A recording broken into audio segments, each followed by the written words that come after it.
அனைவருக்கும் வணக்கம். இப்போ ஜிஎஸ் கொஷின்ஸில் அடுத்து நம்ம சில இம்பார்ட்டண்டான யூனிட் 8 கொஷின்ஸ் திருக்குறளில் நம்ம பார்க்கலாம். எப்படிலாம் கொஷின்ஸ் கேட்டிருக்காங்க, என்ன மாதிரியான குறள்கள்லாம் கேட்டிருக்காங்க அப்படிங்கிறத இப்போ நம்ம பார்க்கலாம். இந்த கேள்வி பாருங்கள், 121 பாருங்கள். கல்லாதவர்களை வள்ளுவர் எதனுடன் ஒப்பிடுகிறார் அப்படின்னு சொல்லி கேட்டிருக்காங்க. மோஸ்ட்லி திருக்குறளில் கேள்விகள் எப்படி இருக்கும் அப்படின்னு பார்த்தோம்னா, கம்பேரிசன் எதை கூட கம்பேர் பண்ணி பார்க்குறாங்க வள்ளுவர், இல்லை எது ரெண்டும் தேவை, எது மூணும் தேவை, ஒருத்தனுக்கு ஒரு மன்னனுக்குனா எது மூணும் தேவை, சரியா, ஒரு நல்ல குடிமகனுக்கு என்னெல்லாம் தேவை, ஸோ இந்த மாதிரி எது ரெண்டும் வேணும், எது மூணு வேணும், இந்த மாதிரி நம்பர்ஸ்லையோ இல்லை எது கூட கம்பேர் பண்ணுறதோ அந்த மாதிரியான கேள்விகள் அதிகமாக கேட்குறாங்க. இப்போ அந்த ஒப்பிட்டு பார்க்குற மாதிரியான வினாக்களை நீங்கள் கொஞ்சம் குறள்களை கொஞ்சம் பார்த்து நீங்கள் நோட் பண்ணிக்கிறது நல்லது, சரியா. இப்போ பாருங்கள், கல்லாதவர்களை வள்ளுவர் எதனோட ஒப்பிடுகிறார்? பேய் கூட ஒப்பிடுவாரா, இல்லை பூதத்து கூட ஒப்பிட்டுருக்கிறாரா, இல்லை இறப்பு கூட ஒப்பிட்டுருக்கிறாரா அப்படின்னு பார்த்தா விலங்கு கூட ஒப்பிடுகிறார். கல்லாதவர்களை எது கூட ஒப்பிடுகிறார் அப்படின்னு பார்த்தா விலங்கு கூட ஒப்பிடுறார். ஸோ அது என்ன குறள் அப்படின்னு பார்த்தா, கல்லாதவர், சரியா, விலங்கொடு மக்கள், என்னது விலங்கொடு மக்கள் அணையர் இலங்கு நூல் கற்றோரோடு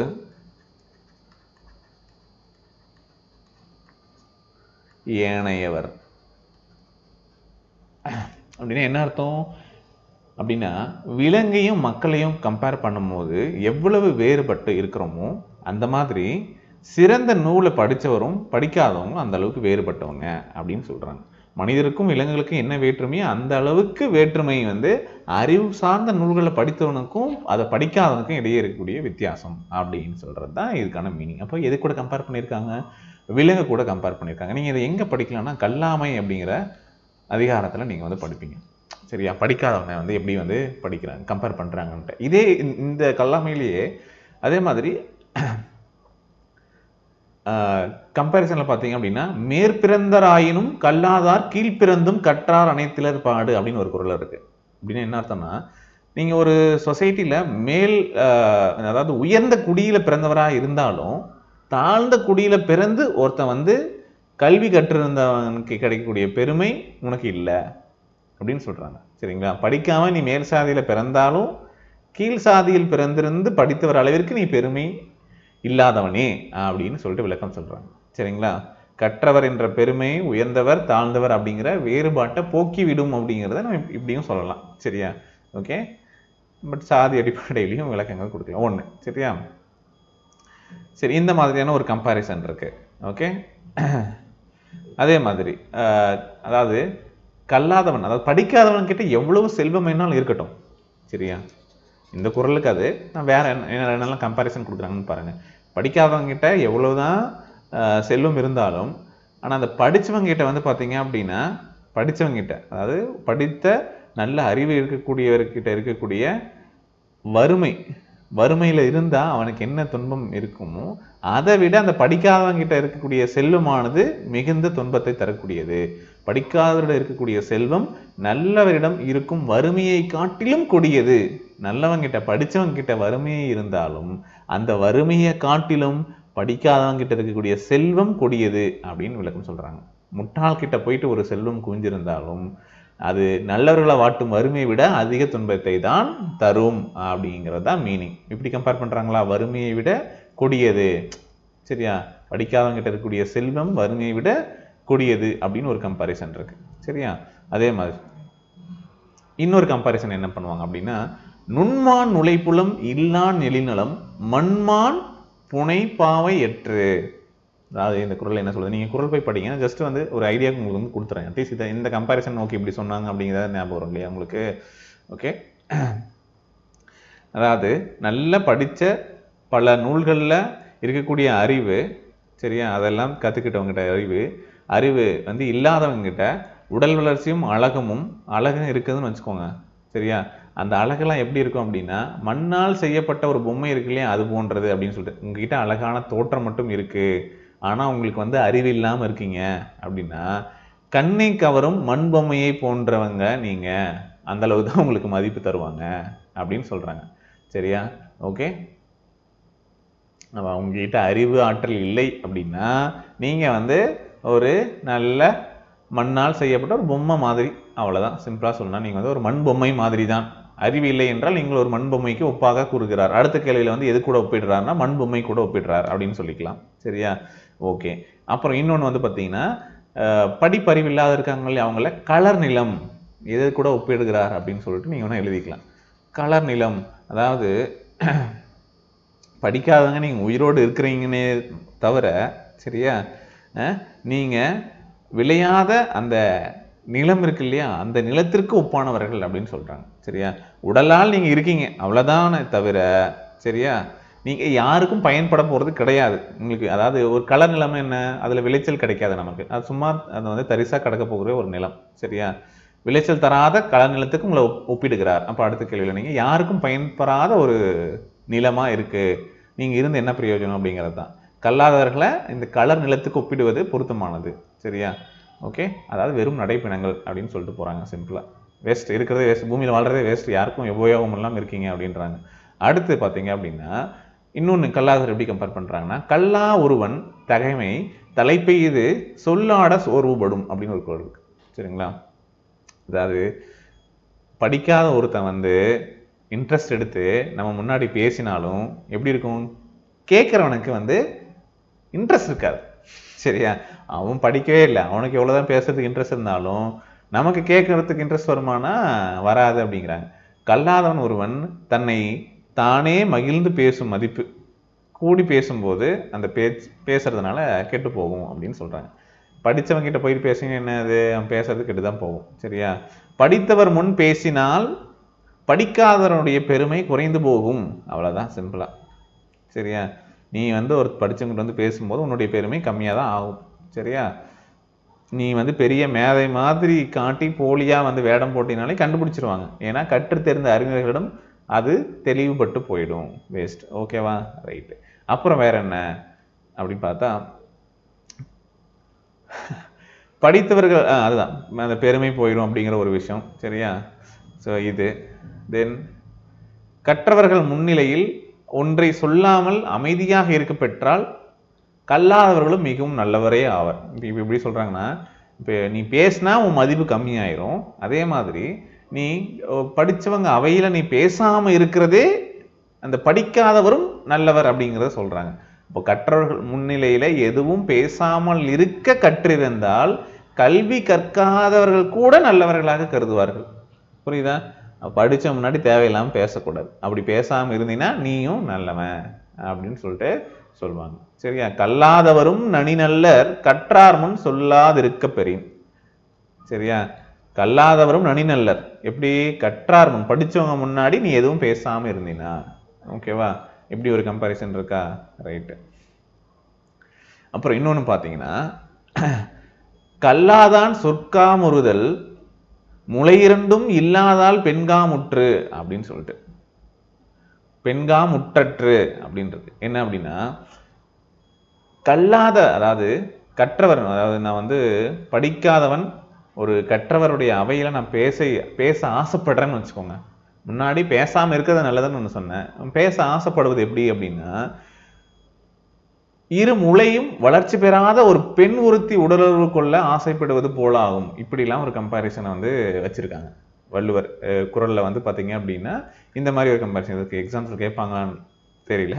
சரியா? பட் இந்த மாதிரி எதுல வருது நமக்கு, இந்த பொருட்பான்ல கல்லாமையில வருது. இக்னரன்ஸ், நம்ம வந்து படிக்காம எப்படி இருப்பான் அப்படின்னு சொல்லிட்டு. சரிங்களா? அதாவது கல்லாதவர்களுடைய சொல் கேட்க விரும்புவது மார்பகம் இல்லாத பெண் மீது மையல் கொள்வதற்கு ஒப்பானது. ஆபாசமா இருக்கிற மாதிரி நினைச்சுக்காதீங்க. இது குறள் தான். கல்லாதான் சொற்காமுறுதல் முளையிரண்டும் இல்லாதால் பெண்காமுற்றற்று. சரியா? ஒரு குறள் இருக்கு. சரி, அப்புறம் இந்த குறள் வந்து கேட்டிருக்காங்க. அரங்கின்றி வட்டாடியற்றே நிரம்பிய நூலின்றி கோட்டிக்குழல். இதே குறள் வந்து வேற ஒரு இடத்துல வந்து எக்ஸாம்ஸ்ல வந்து கேட்டிருக்காங்க. அது வரும்போது நான் சொல்றேன். சரியா? அதாவது நிறைந்த அறிவாற்றல் இல்லாம நீ அவையில வந்து பேசுற அப்படின்னா, அதாவது உங்களுக்கு ஆடுவதற்கான ஒரு களம், ஒரு சீட்டு கட்டு ஆடுறோம்னா சீட்டு இருக்கும், தாயம் விளையாடுறோம்னா தாயம், அந்த இதெல்லாம் இருக்கும். அதெல்லாம் இல்லாம நீ விளையாடுற அப்படின்னு அர்த்தம். சரியா? அரங்கம் இல்லாமல் வட்டாட்டம் ஆடுவதை போன்றது. அரங்கின்றி வட்டாடியற்றே நிரம்பிய நூலின்றி கோட்டி குழல். சரியா?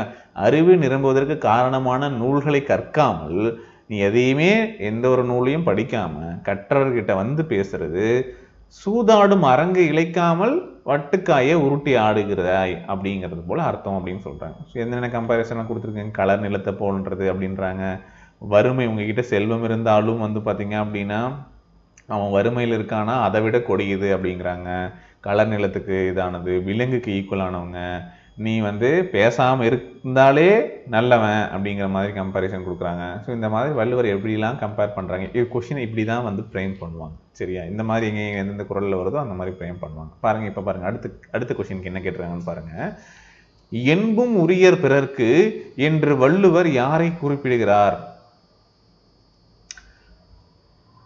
என்றும் உரியர் பிறர்க்கு, என்பும் உரியர் பிறர்க்கு அப்படின்னு வள்ளுவர் யாரை குறிப்பிடுகிறார் தானே கேள்வி. இது அன்புடைமையில வரக்கூடிய குறள்.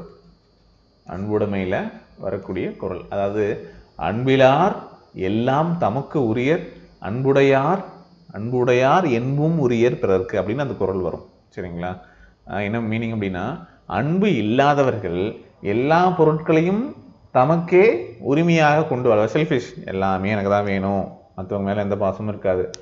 ஆனால் அன்பு உடையவர் என்ன பண்ணுவாங்க, தம்முடைய உடைமைகள், தன்னுடைய பொருட்களையும் பிறருக்கு வந்து உரியதாக கொடுத்து வாழ்வாங்க. அதுதான் மீனிங் இல்லையா. அன்பு இல்லாதவர் எல்லாவற்றாலும் தமக்கே உரிய உடையவராய் உரிமை உடையது, எனக்கே தான் உரிமை உடையது. சரியா, ஆனால் அன்பு இருக்கிறவங்களா பொருளால் மட்டும் இல்லாமல் உடம்பாலும் மற்றவங்களுக்கு உரியவராக இருப்பாங்க. சரியா, தன்னுடைய உடல், பொருள், ஆவி எல்லாமே மற்றவங்களுக்கு அப்படின்னு சொல்லிட்டு எண்ணி வாழக்கூடியவர்கள் தான் அன்பு உடையவர்கள்.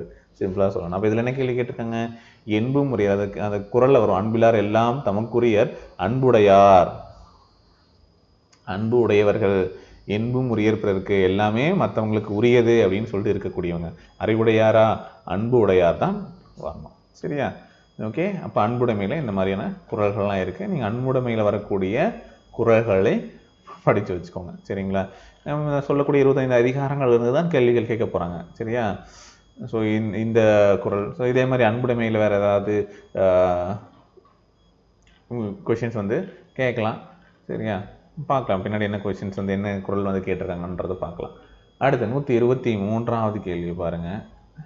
என்ன கேட்டிருக்காங்க, பலகற்றும் கல்லா அறிவில்லாதார் என வள்ளுவர் யாரை குறிப்பிடுகிறார் அப்படின்னு போட்டிருக்காங்களா. உலகில் இருக்கக்கூடிய மனிதர்களோடு, உலகத்து மனிதர்களோடு சரியா ஒத்திசைவு கொள்ள கற்காதவன், நீங்கள் மற்றவங்களோட ஒத்து இருக்கக்கூடிய, வாழ கற்கல அப்படின்னா, உயர்ந்தோரை ஏற்றுக்கொண்ட ஒழுக்கம் அப்படிங்கிற பண்பு வாழ கற்காதவர், பல நூல்களை படித்திருந்தும் கூட அறிவில்லாதவர்கள் அப்படின்னு சொல்றாரு. பல கற்றும் அறிவில்லாதவரை அப்படின்னு சொல்லிட்டு யாரை சொல்றாங்க, நீங்க நிறைய படிச்சிருந்தோம், நீங்க அறிவில்லாதவர்கள் அப்படின்னு யாரை சொல்றாங்க. சரியா,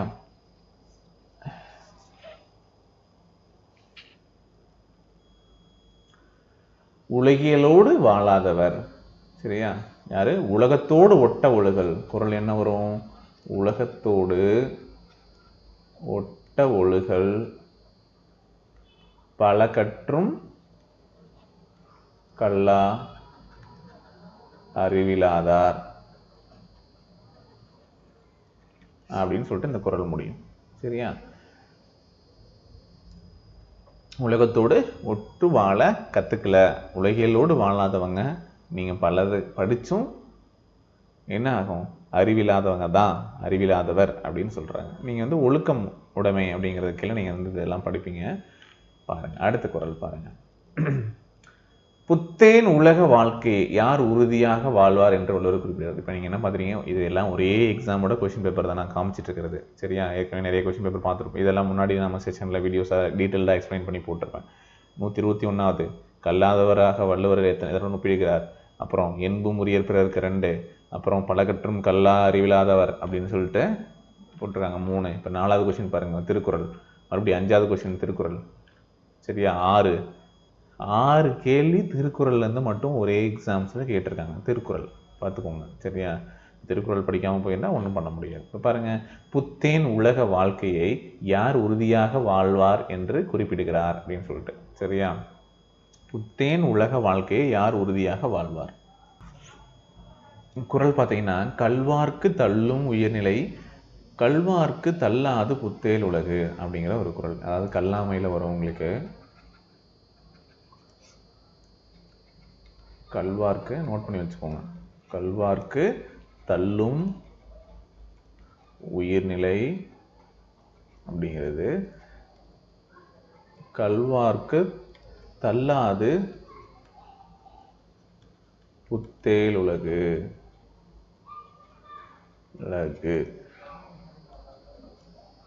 புத்தேல் உலகு. சரியா? இந்த குறள் பாருங்க. அதாவது யாருக்கு அப்படின்னா, இது கல்லாமை நான் சொல்லிட்டேன். அப்போ திருடாதவங்களை பற்றி தான் சொல்கிறாங்க. புத்தேன் உலகை புத்தேன் உலக வாழ்க்கையை யார் வாழ்வாங்க அப்படின்னு சொல்லிட்டு கேட்டிருக்காங்களா. திருடுபவரை ஓகேங்களா, திருடுவர் வந்து பார்த்தீங்க அப்படின்னா அவர் வாழ்வது கூட தவறி போயிடும். சரியா? ஆனால் நான் வந்து திருடவே மாட்டேன் அப்படிங்கிறத நினைத்து கூட பார்க்காதவங்க வந்து புகழுலக வாழ்க்கையை தவறவே தவறாது அப்படின்னு சொல்கிறாங்க. அவங்களுக்கு கிடைக்கக்கூடிய அந்த புகழ் கண்டிப்பாக நிச்சயமாக கிடைக்கும். சரிங்களா? திருடர்களுக்கும் தெய்வீக உலகம் சாத்தியமாகும் அப்படிங்கிறாங்க. சரியா? ஓகே. களவு செய்யாமல் வாழ்வோருக்கு தேவர் உலகம் வாய்க்க தவறாது அப்படின்னு விளக்கம் சொல்லுவாங்க, வேற வேற மாதிரியான. சரியா? அப்போது திருடாதவங்களுக்கு தான் இந்த புத்தேல் உலக வாழ்க்கை உறுதியாக வாழ்வார் அப்படின்னு வள்ளுவர் சொல்கிறார். சரியா? களவு செய்கிறவங்களுக்கு கூட அது தவறி போயிடலாம். ஆனால் அந்த களவு செய்யாமல் இருக்காங்க இல்லையா, திருடாமல் இருக்கிறாங்க இல்லையா, அதை யாரும் அவங்கள யாரும் இருக்க மாட்டாங்க அப்படின்னு சொல்லி விளக்கம் சொல்கிறாங்க, திருடாதவர். ஓகேவா? அடுத்து பாருங்க, பொருள் இலாரை எல்லாரும் எவ்வாறு கருதுவர். குறள் என்னன்னா, இல்லாரை எல்லாரும் எள்ளுவர். இல்லாரை எல்லாரும் எள்ளுவர். இல்லாரை எல்லாரும் எள்ளுவர். செல்வரை எல்லாரும் சிறப்பு செய்வர். எவங்கிட்ட காசு இல்லையோ சிறப்பு செய்வர்னா செய்வர் சிறப்பு. சரியா? செய்வர் சிறப்பு அப்படின்னு என்ன அர்த்தம்? பொருள் இல்லாதவரை எல்லாரும் இகழ்ந்து பேசுவீங்க, ஆனால் எவங்கிட்ட காசு பொருள் இருக்கோ அவங்கள எல்லாரும் மதிப்பு செய்வீங்க. சரியா? அதுதான் அர்த்தம். சரிங்களா? எள்ளுவர்னா இகழ்வர்னு அர்த்தம். அப்போ பொருள் இல்லாதவங்களை என்ன பண்ணுவீங்க? இகழ்வீங்க. சரியா? ஓகே. குறளில் வரக்கூடியது எள்ளுவர். ஓகேங்களா? இல்லாரை எல்லாரும் எள்ளுவர், செல்வரை எல்லாரும் சிறப்பு செய்வர். சரியா? இல்லாரைனா செல்வம் இல்லாதவரை, அங்கே என்ன மீனிங் சொல்றது? செல்வம் இல்லாதவரை. எல்லாரும்னா எல்லாரும் என்ன பண்ணுவீங்க? இகழ்வர். செல்வரைனா அந்த பொருள் மிக்கவர்களை என்ன பண்ணுவீங்க? எல்லாரும் வந்து நீங்கள் பெருமையாக பேசுவீங்க. அதானே? ஓகே, அவ்வளோதான் விஷயம். இங்கே எள்ளுவர் அப்படிங்கிறது இகழ்வர் அப்படிங்கிறத தெரிஞ்சுக்கோங்க. ஓகே. அடுத்த கேள்வி பாருங்கள். ஐம்புலன்களையும் அடக்கி ஆள்வதையும் அப்புலன்கள் விரும்பினவற்றை எல்லாம் விட்டு விடுவதையும் அதற்குரிய இலக்கணமாக வள்ளுவர் குறிப்பிடுகிறார்.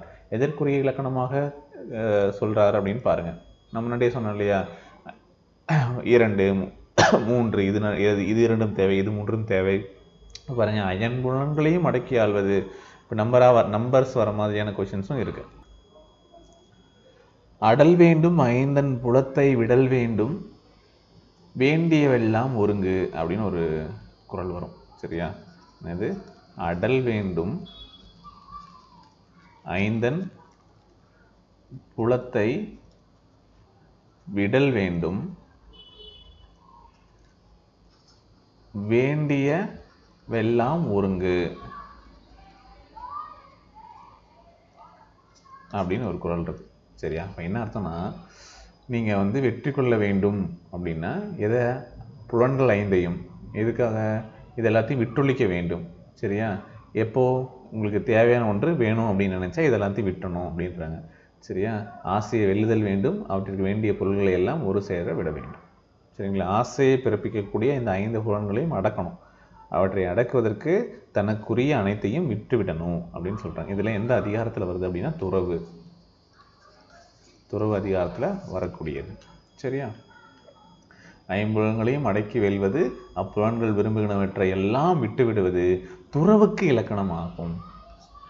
துறவுக்கு இலக்கணமாக இருக்கும் அப்படின்னு சொல்றது கலைஞருடைய விளக்கம். அவருடைய விளக்கத்தில் தான் நீங்கள் இதை பார்க்க முடியும். அதான் சொல்லியிருப்பார், ஐம்புலன்களையும் அடக்கி வெல்வதையும் அடக்கி ஆள்வதையும் ஐம்புலன்கள் விரும்புகினவற்றை எல்லாம் விட்டு விடுவதையும் துறவுக்கான இலக்கணமாக வள்ளுவர் குறிப்பிடுகிறார். ரைட்டா? சரி, இப்போ இதில் வந்து பார்த்திங்கன்னா ஒரு 5 குறள் நம்ம பார்த்துருப்போம், அதுக்கான மீனிங் பார்த்துருப்போம், எப்படி கேட்பாங்கன்ற ஒரு ஐடியா பார்த்துருப்போம், இன்னும் சில கம்பேரிசனாக நான் வந்து உங்களுக்கு வந்து சொல்லியிருக்கேன். சரிங்களா? ஸோ அந்த மாதிரி படிங்க. துறவில் வந்து பார்த்திங்கன்னா வேறு என்ன சொல்லியிருக்காங்க அந்த மாதிரி. சரிங்களா? இப்போ துறவு அதிகாரத்தில் ஒரு நமக்கு கேள்வியாக கேட்கணும்னா துறவு அதிகாரம் ஓகே இதை பற்றி தான் பேசுது, ஐம்புலன்களையும் அடக்கணுமா, ஓகே ஓகே. ஸோ அந்த மாதிரி வேறு என்ன மாதிரிலாம் அதில் வந்து குறள்ஸ் இருக்குது அப்படிங்கிறத பார்த்து அதை கொஞ்சம் லேர்ன் பண்ணி வச்சுக்கோங்க. ஓகேவா? ரைட். கொஷின் பேப்பரில் எந்த மாதிரி கேட்குறாங்க, என்ன ட்ரெண்டுக்கு இப்போ கேட்குறாங்க அப்படிங்கிறத தெரிஞ்சுக்கோங்க. இப்படிலாம் கேட்பாங்களா அப்படிங்கிறது நீங்கள் பார்க்கும்போது தான் தெரியும். ஓகே. ஸோ நெக்ஸ்ட் வீடியோவில் இன்னும் சில முக்கியமான கொஷின்ஸோட நம்ம டிஸ்கஸ் பண்ணுவோம். டெய்லியும் கொஞ்சம் கொஞ்சம் ஜிஎஸ்க்கு ப்ரீவியஸ் இயர் கொஷின் பேப்பரை நம்மளுடைய செஷன்ஸ் பார்த்து லேர்ன் பண்ணி நோட் பண்ணி வச்சுக்கோங்க. ஓகே.